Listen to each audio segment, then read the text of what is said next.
warahmatullahi wabarakatuh. Hadirin hadirat sidang jemaah subuh rahimakumullah serta para pendengar suara Baitur Rahman dan RRI dimanapun saat ini anda berada. Pada subuh yang sangat berbahagia ini ada pun yang akan memberikan ceramah yaitu Ustaz Tengku Tamlika Hasan LC. Kepada beliau kita persilakan dengan segala hormat dan saya kiri hadanallahu ikum jema'in. Assalamualaikum warahmatullahi wabarakatuh. Assalamualaikum warahmatullahi wabarakatuh. Alhamdulillahi rabbil alamin. Wassalatu wassalamu ala asyrafil anbiya'i wal mursalin sayyidina wa maulana Muhammad imamil mufassirin wa qaidil muhaddisin hujjatil fuqaha wa qudwatil awliya wa ala alihi wa ashabihi at-tayyibin at-tahirin wa ba'd. Hadirin sidang jamaah rahimakumullah, kaum muslimin, para pendengar siaran Radio Baitur Rahman, Serambi FM dan Radio Republik Indonesia dari halaqah subuh Masjid Raya Baitur Rahman yang kita cintai ini. Rasulullah sallallahu alaihi wasallam adalah sosok yang sangat penyantun dan sabar. Kesabaran Rasulullah sallallahu alaihi wasallam membuahkan hasil di dalam kegiatan dakwahnya, di dalam menyampaikan risalah kepada seluruh semesta raya ini, terutama di masa kehidupan beliau. Dalam waktu lebih kurang 23 tahun, bendera Islam telah berkibar hampir di seluruh jazirah Arab pada waktu itu. Jemaah rahimakumullah, kesabaran inilah yang membuahkan hasil bagi Rasulullah sallallahu alaihi wasallam. Dalam satu kata-kata hikmah kita sering mendengar, man sabira dhafar, barang siapa yang bersabar maka orang itu akan memperoleh kemenangan. Barang siapa yang bersabar, dia akan mendapatkan hasil dari kesabarannya. Barang siapa yang bersabar, sesungguhnya orang itulah yang mampu menguasai terhadap keadaan. Orang yang sabar adalah orang yang diberikan kepadanya akan keberhasilan. Man sabira dhafar, siapa yang bersabar, dialah yang mampu menguasai keadaan pada akhirnya. Jamaah rahimakumullah, kesabaran Rasulullah sallallahu alaihi wasallam itu dapat kita lihat di dalam kepemimpinannya, baik di dalam penyampaian risalah Allah Subhanahu wa taala maupun kesabaran itu diperlihatkan di dalam kehidupan selain daripada kehidupan penyampaian risalah. Oleh karena itu, bila dilihat di dalam ayat demi ayat, maka kehidupan Rasulullah sallallahu alaihi wasallam dipenuhi dengan bentuk kesabaran itu. Namun dalam beberapa pertemuan yang lalu kita menyampaikan bahwa Rasul sallallahu alaihi wasallam banyak sekali beristighfar, di mana di dalam hadis Ahmad bin Hanbal disebutkan oleh Abdullah bin Mas'ud bahwa kana Nabi sallallahu alaihi wasallam yastaghfir wa yatub fil yaumi aktsara min 100 marrah. Adalah Rasulullah sallallahu alaihi wasallam beristighfar sekaligus meminta ampunan kepada Allah Subhanahu wa taala sebanyak lebih daripada 100-an kali di dalam sehari. Hadis yang diriwayatkan oleh Imam Al-Bukhari, disebutkan pula oleh Abdullah bin Mas'ud, kana an-nabiy sallallahu alaihi wasallam yastaghfiru bil yaumi 70 marrah. Dalam sehari Rasulullah SAW beristighfar sampai dengan 70 kali. Nanti ada hadis lainnya di mana disebutkan dalam satu majlis Rasulullah SAW dihitung oleh Abdullah ibni Umar radhiyallahu anhuma. Beliau beristighfar sampai dengan 100 kali atau lebih dari 100 kali. Itu di dalam satu majlis, bukan disebutkan dalam keseharian. Pertanyaan kita adalah, mengapa Rasulullah SAW beristighfar? Bukankah Rasulullah SAW adalah seorang yang maksum, dosanya telah diampuni, baik yang telah lalu maupun dosa-dosa yang akan datang? Itu telah kita jelaskan bahwa rahasia istighfar Rasulullah SAW adalah karena Rasul amat mengetahui akan ketauhidan serta hak-hak Tuhan. Selama beliau berada pada satu makam, lalu beranjak ke makam selanjutnya, naik ke tingkatan yang lebih tinggi, maka pribadi Rasul semakin melihat akan hak Tuhan yang seharusnya diberikan. Lalu beliau merasa bahwa hak itu belum secara maksimal diberikan oleh Rasulullah kepada Tuhannya. Maka beliau beristighfar. Di sanalah rahasia istighfar Rasulullah sallallahu alaihi wasallam, sementara rahasia ibadah Rasulullah terletak pada afala akun abdan syakura. Bukankah sepantasnya aku menjadi hamba yang bersyukur? Hadirin jamaah yang kami muliakan, apabila Rasulullah maksum, maka bagaimana yang dimaksud dengan maksum itu? Maksum adalah terpelihara daripada dosa dan kesalahan. Tetapi adakah dalam kehidupan Rasulullah kesalahan dalam perilaku dan sikap? Ada. Seperti misalnya di surah Abasa wa Tawalla.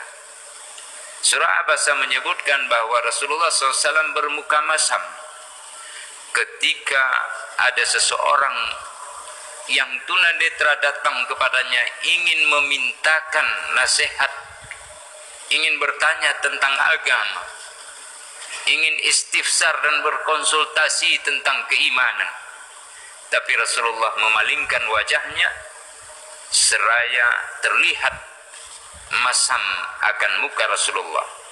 Karena pada saat itu Rasulullah SAW sedang menghadapi sekelompok pemimpin daripada orang-orang Quraisy yang belum masuk ke dalam agama Islam, dan diharapkan oleh Rasulullah agar penyampaian pembicaraan beliau di dalam pertemuan itu tidak terganggu dengan hal-hal yang lainnya. Dengan pula ada sebuah harapan besar apabila para tokoh-tokoh Quraisy ini memeluk agama Islam, maka tentunya nanti banyak orang-orang di dalam kepemimpinan mereka akan turut serta menjadi orang-orang yang memeluk agama dan kebenaran ini. Ini yang terpikirkan oleh Rasulullah. Dengan bijak Rasulullah SAW berbicara dengan mereka. Tapi ketika Abdullah bin Umi Maktum datang, maka beliau merasa agak masam muka, sehingga ditegur oleh Allah Subhanahu wa taala. Nah, disinilah dia kesalahan Rasulullah, tapi kesalahan itu terus mendapatkan arahan dan teguran dari Allah Subhanahu wa taala, sehingga arahan dan teguran terhadap kesalahan ini adalah merupakan ismah minallahi azza wa jalla. Ini adalah pemeliharaan dari dosa dan kesalahan oleh Allah Subhanahu wa taala. Sekaligus nantinya ini menjadi pelajaran. Kalla innaha tadhkirah liman syaa'a dzakara. Sekali-kali janganlah demikian. Sesungguhnya ini adalah pelajaran. Ini adalah peringatan liman syaa dzakara, bagi siapa saja yang mengambil pelajaran dari kisah tersebut, dari kejadian tersebut, sehingga nantinya bisa dipraktekkan di dalam kehidupan selanjutnya oleh umat Islam secara luas. Nah, ini adalah maksud daripada maksum. Kita ambil contoh lain, jamaah rahimakumullah, lebih fokus sehingga kita paham betul bagaimana kesabaran Rasulullah yang membuahkan sebuah keberhasilan, di mana di sana kita bisa memahami secara utuh bagaimana maksud daripada maksum yang sesungguhnya. Di dalam surah At-Taubah, Allah Subhanahu wa taala meminta kepada Rasulnya agar disampaikan kepada umat Islam, orang-orang yang beriman di Madinah, untuk ikut serta berperang. Allah Subhanahu wa taala berfirman, "Ya ayyuhalladzina amanu, ma lakum idza qila lakum infiru fi sabilillahi tsaqaltum ila al-ard. Araditum bil hayatid dunya minal akhirah. Fama mata'ul hayatid dunya fil akhirati illa qalil." Surah At-Taubah ayat 38 dan seterusnya, nanti bisa dilihat sendiri jika pulang kita masing-masing ke rumah. Artinya, wahai orang-orang yang beriman, mengapakah bila dikatakan dan diserukan kepada kalian untuk berperang di jalan Allah, kamu merasa berat dan ingin tetap tinggal di tempatmu? Apakah kalian terlalu senang dengan kehidupan dunia dibandingkan dengan kehidupan akhirat? Maka jadalah kesenangan duniawi itu dibandingkan dengan kesenangan akhirat, kecuali hanya sedikit saja. Illa tanfiru yu'adzibkum adaban alima. Jika kalian tidak mau ikut serta berperang di jalan Allah, maka Allah akan menghukum kalian dengan memberikan adab yang pedih kepada kalian. Wa yastabdil qauman ghairakum wa la tadurruhu syai'a. Dan Allah mengganti kalian dengan kaum yang lain, dan kalian takkan memudaratkan sedikit pun Allah Subhanahu wa taala. Wallahu ala kulli syai'in qadir. Dan Allah Maha kuasa atas segala sesuatu. Lalu ayat selanjutnya, yaitu ayat 40, ini kisah tentang bagaimana pertolongan Allah kepada Muhammad. Lalu kisah bagaimana Nabi diusir dari Mekah oleh orang-orang kafir Quraisy. Nabi sembunyi di dalam gua Sur bersama Abi Bakar radhiyallahu anhu. Lalu bagaimana kisah Nabi sallallahu alaihi wasallam menyampaikan kepada Abu Bakar agar jangan pernah bergundah gulana. La tahzan, jangan sedih. Innallaha ma'ana, sesungguhnya Allah bersama kita. Illa tansuruhu faqad nasarahu Allah idh akhrajahu alladhina kafaru thaniya ithnaini idh huma fil ghar idh yaqulu li sahibihi la tahzan innallaha ma'ana. Fa'anzalallahu sakinatahu alaih. Ketika Rasulullah hijrah, dikejar, dicari, dijadikan buronan, Rasul istirahat sebentar sampai keadaan menjadi reda. 3 hari berada di Gua Thur, bertahan dengan kesabaran yang tinggi. Orang-orang kafir Quraisy datang, bahkan hampir melihat ke dalam Gua Thur. Abu Bakar ketakutan, Abu Bakar sedih. Lalu kemudian Rasul memberikan ketenangan. Lihat keteguhan sikap di dalam menjalankan misi daripada dakwah Rasulullah SAW. Sehingga keteguhan ini menghadirkan sebuah ketenangan, karena sosok yang mulia ini mengembalikan sesuatu kepada Allah. La tahzan, innallaha ma'ana. Sesungguhnya bersama kita ada Allah. Jangan takut, jangan sedih, jangan gulisah, jangan gulana, karena Allah ada bersama kita.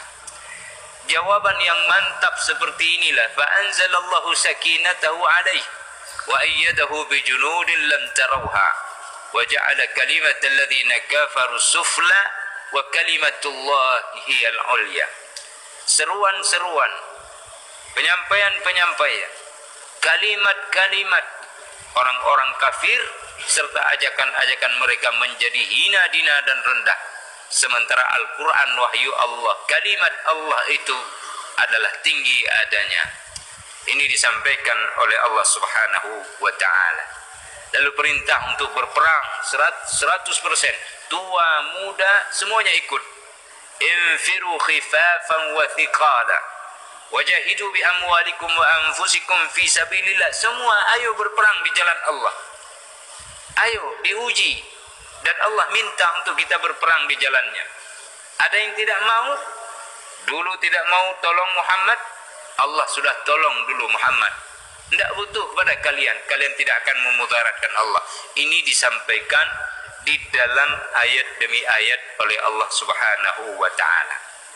Jamaah rahimakumullah, sampailah kita kepada ayat 43 surah At-Taubah. Di sana Allah Subhanahu wa ta'ala menyebutkan, afallahu anka lima adzinta lahum hatta yatabayyana lakal ladzina sadaqu wa ta'lamal kadhibin. La yasta'dhinuka alladhina yu'minuna billahi wal yawmil akhir an yujahidu bi amwalihim wa anfusihim wallahu alimun bil muttaqin.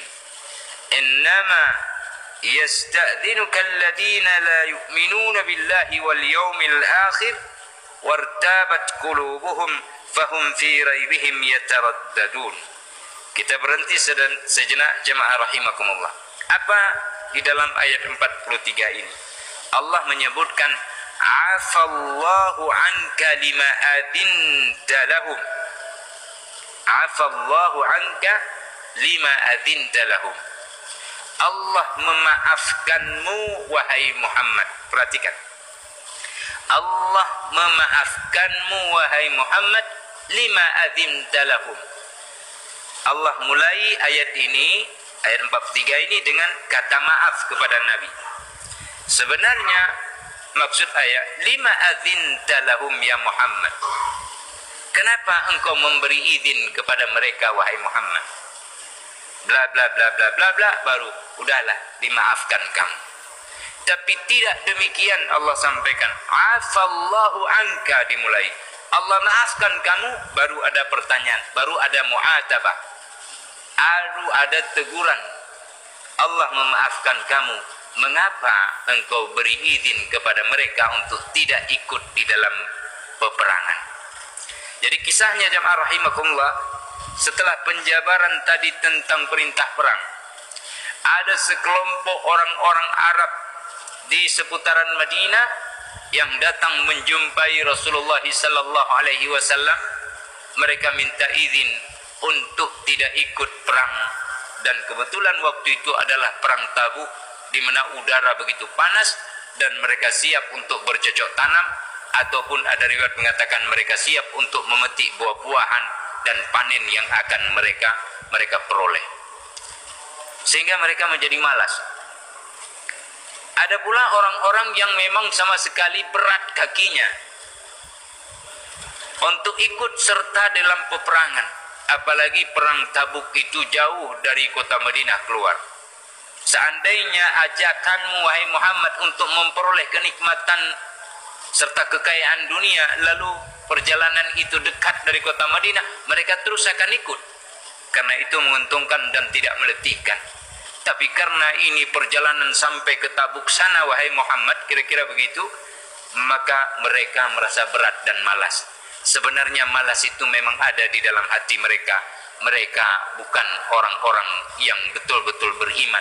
Bahkan mereka ragu terhadap janji yang kau sampaikan wahai Muhammad, sampai mereka pun malah tidak yakin kepada ayat-ayat yang engkau sampaikan kepada mereka. Ini kita rangkum mana ayat. Jadi ada orang-orang munafik, dia tidak mau ikut serta dengan Rasulullah di dalam perang. Padahal waktu itu umat Islam berada di atas tekanan karena orang-orang dari Eropa, dari bangsa Romawi sudah hampir siap untuk memberikan bantuan kepada orang-orang munafik dan orang-orang Yahudi serta orang-orang yang membenci Islam untuk mengalahkan kekuasaan daripada Madinah yang dipimpin oleh Rasulullah.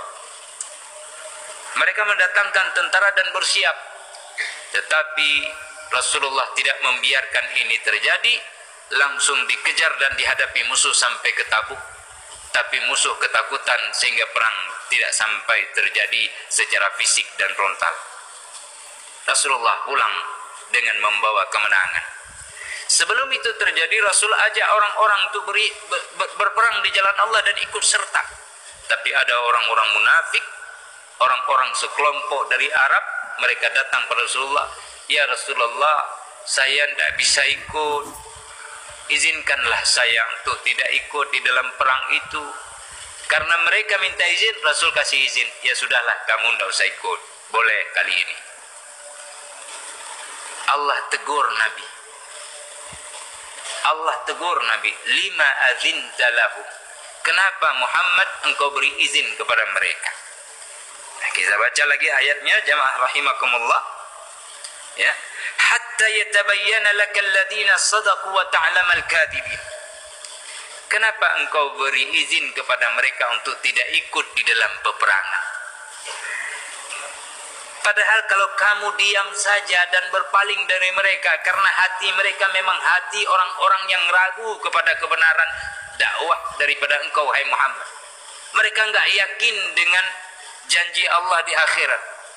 Orang-orang yang beriman kepada Allah dan hari akhir dengan sungguh-sungguh, maka orang itu melihat berjihad di jalan Allah itu adalah pendekatan diri kepada Allah.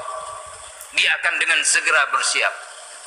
Tapi orang-orang yang minta izin untuk tidak mau berpartisipasi di dalam perang, membela agama Allah dan memberi pertolongan kepada engkau, hai Muhammad, itu adalah orang-orang yang tidak beriman kepada Allah dan hari akhir. Mereka sendiri ragu terhadap janji kebenaran yang engkau sampaikan. Mereka hidup di dalam kebimbangan dan keraguan-raguan. Ini mereka yang tidak mau ikut di dalam perang dan minta izin sama kamu. Seandainya engkau diam saja waktu mereka minta izin, lalu engkau balikkan badanmu, engkau tinggalkan mereka, engkau akan lihat bahwa engkau tidak beri izin kepada mereka pun, mereka tetap tidak mau pergi berangkat ke dalam perang. Artinya mereka minta izin itu hanya sebagai olok-olok saja, hanya sebagai strategi mereka saja.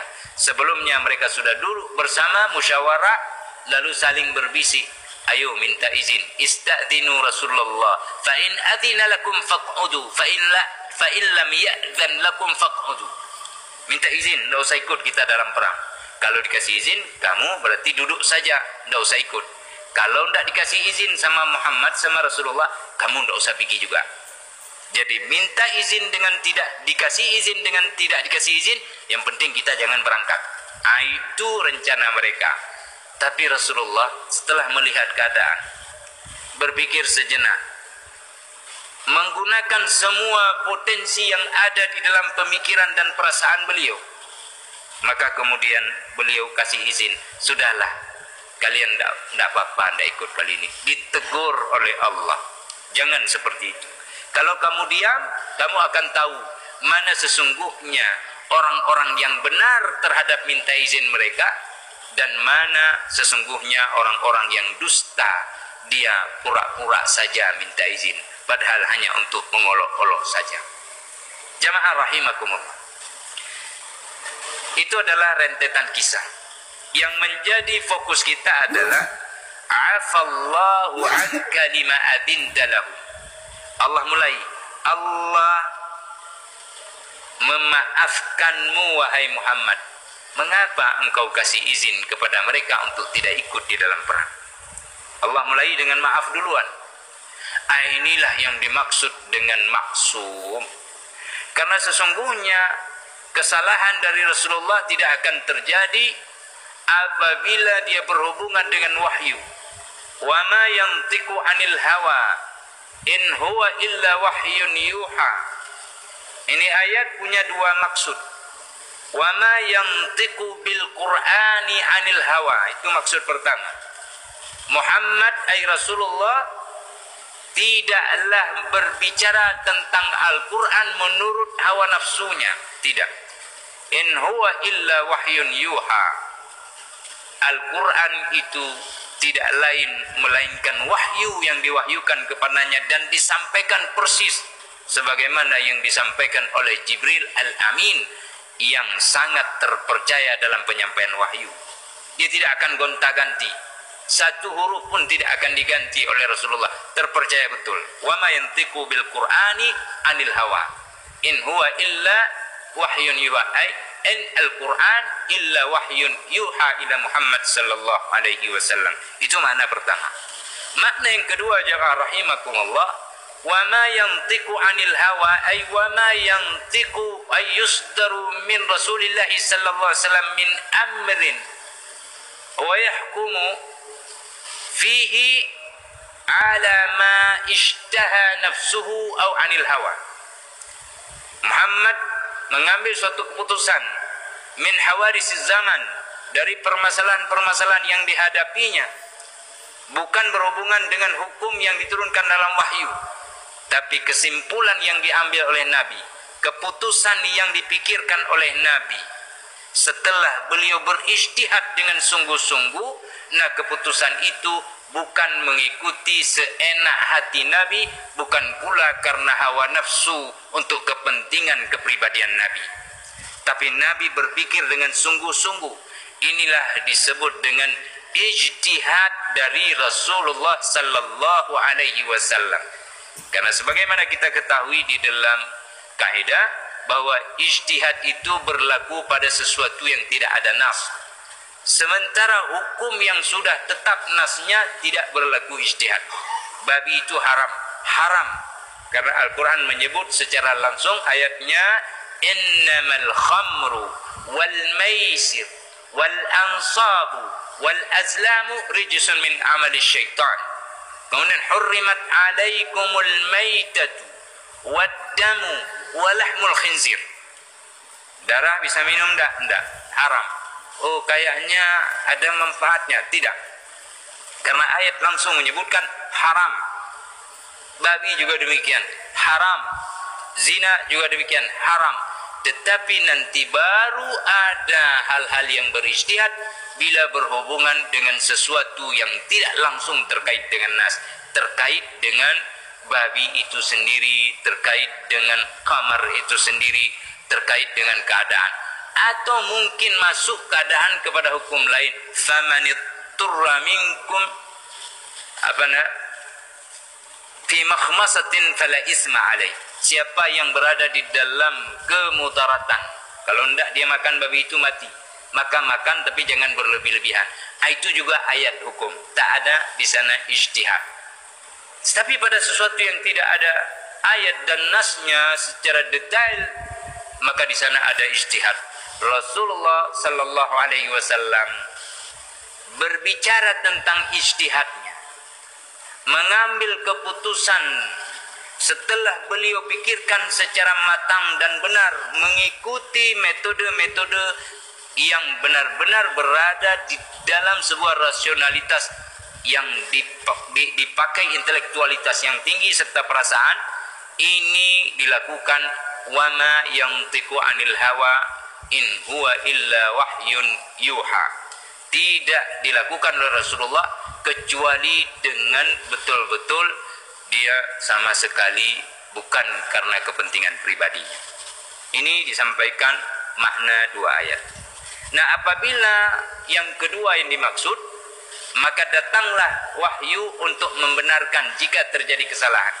Seperti tadi, Rasulullah sallallahu alaihi wasallam mengambil keputusan, kebetulan keputusannya itu keliru, langsung Allah menegurnya, menegur dan memberi pengajaran pada Nabi. Inilah beda kita dengan Nabi Allah. Nabi Allah dan Rasuluhu ma'sumun minal khata'i, faqad ghafarallahu lahu ma taqaddama min dhanbihi wa ma ta'akhkhar. Inilah yang dimaksud dengan maksum.